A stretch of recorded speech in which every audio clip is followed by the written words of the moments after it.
Good evening, dear students, and welcome to the course of Oral Comprehension and Production.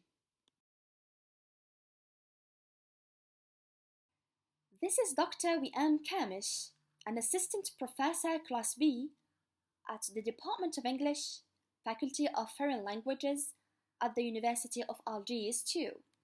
If anyone would like to contact me for further information, you can find my email below, and I will be available at office on Sundays and Thursdays from 11 to 12, and you are the most welcomed.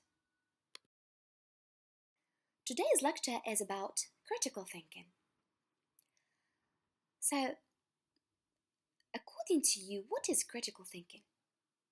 So let's stop for 1 minute and think of this phrase, critical thinking. Alright? Have you thought of it? Alright. So critical thinking is most important than ever in today's rapidly evolving world. Developing your critical thinking abilities may be quite beneficial regardless of whether you are a student, a professional, or just someone trying to better handle the challenges of life.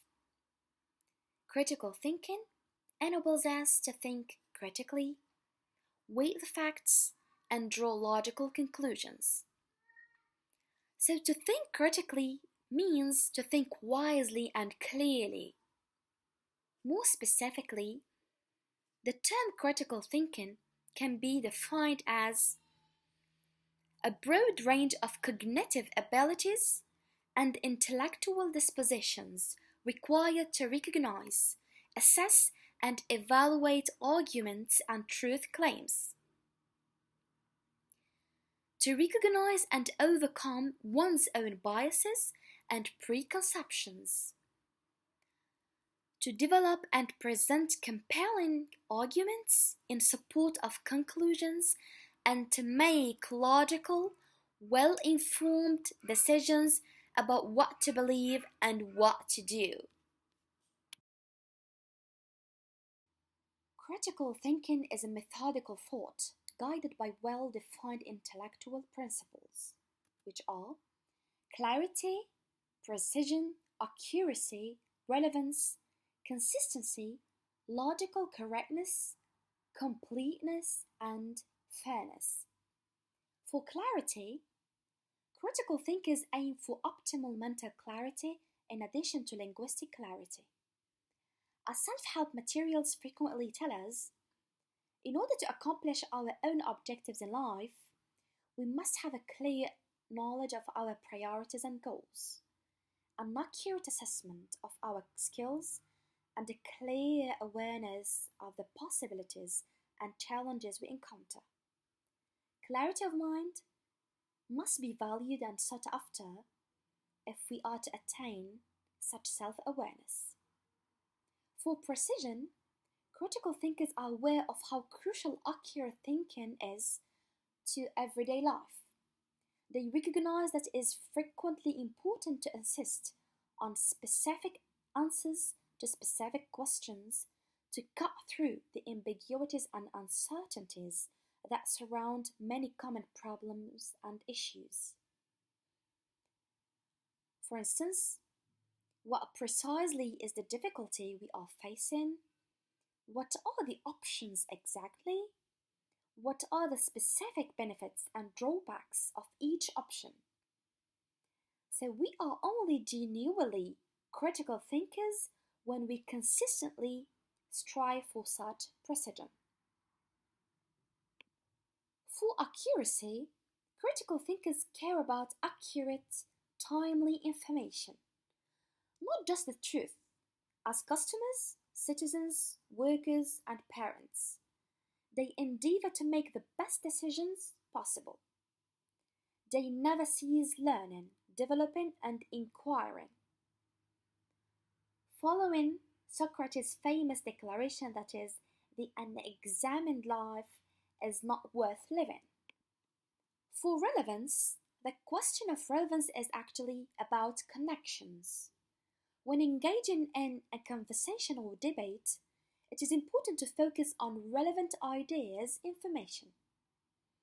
That is, just those ideas relevant to the problem should be stated. Critical thinkers do not accumulate any knowledge. Instead, they focus and cautiously pick only material that has a logical relationship with the concepts at hand. For consistency, it is simple to understand why critical thinking requires consistency. According to logical reasoning, if someone has contradictory ideas, at least one of them must be untrue. Because they value truth, critical thinkers are always searching for contradictions in other people's arguments and claims as well as in their own ideas. We should steer clear of two types of inconsistency. One type is logical inconsistency, which is when someone says or believes contradicting things about a certain topic, whereas saying one thing while acting otherwise is known as practical inconsistency. For logical correctness, thinking logically refers to reasoning correctly, drawing solid conclusions from our views. To think critically, we require reliable and well-supported ideas. Equally, crucial critical thinking is our ability to reason from such convictions to logical conclusions.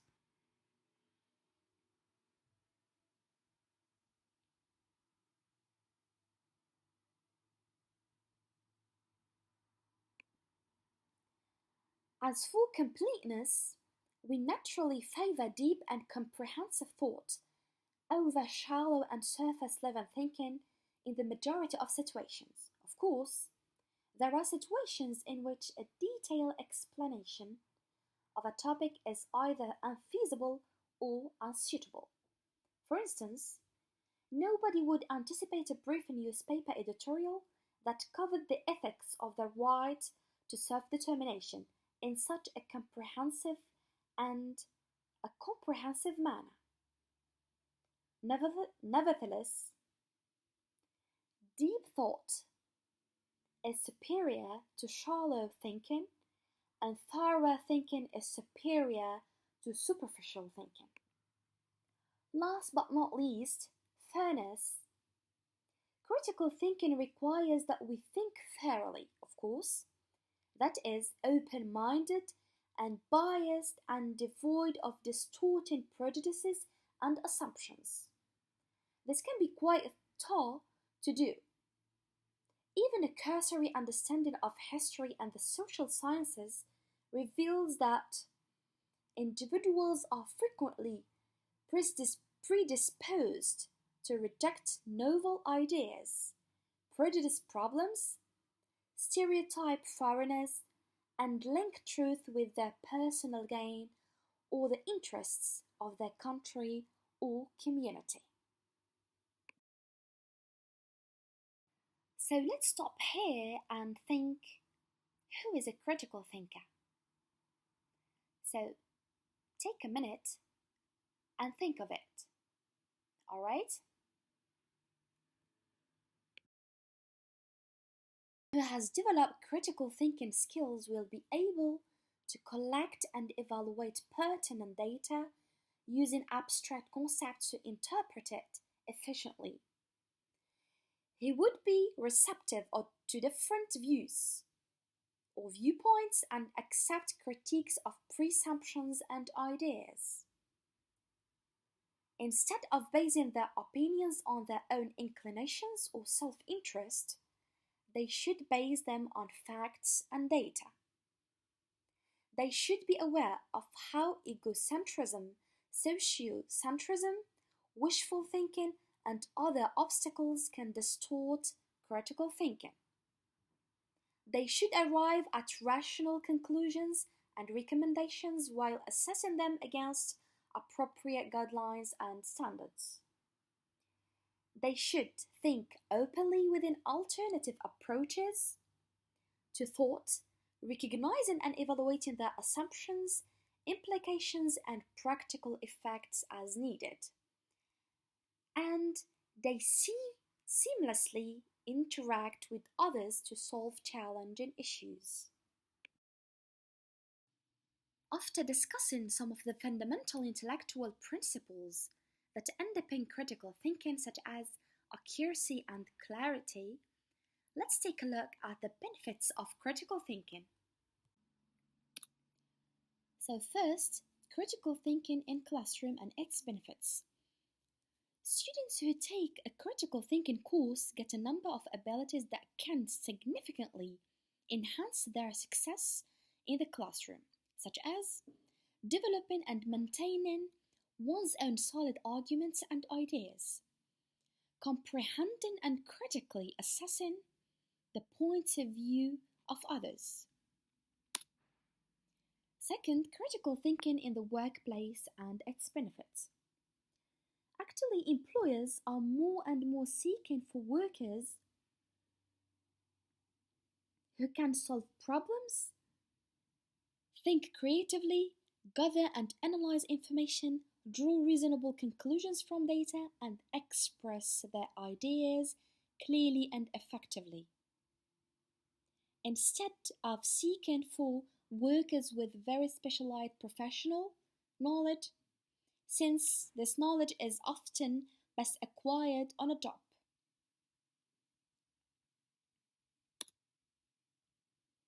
Critical thinking in life and its benefits. So critical thinking can help us avoid making poor personal choices. Several individuals found that they have made judgments concerning relationships and personal behavior that turned out to be extremely incorrect and immature. Critical thinking may help us to avoid such errors by training them to consider critical life decisions more carefully, clearly, and rationally.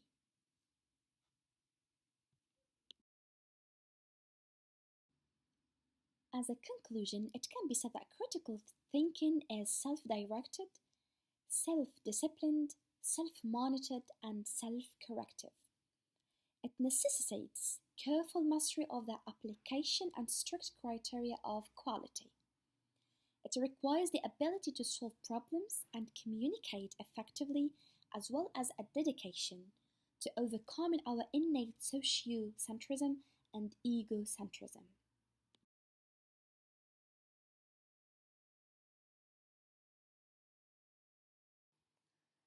So we reached the end of this video. Thank you very much indeed for your kind attention, and see you in the next video.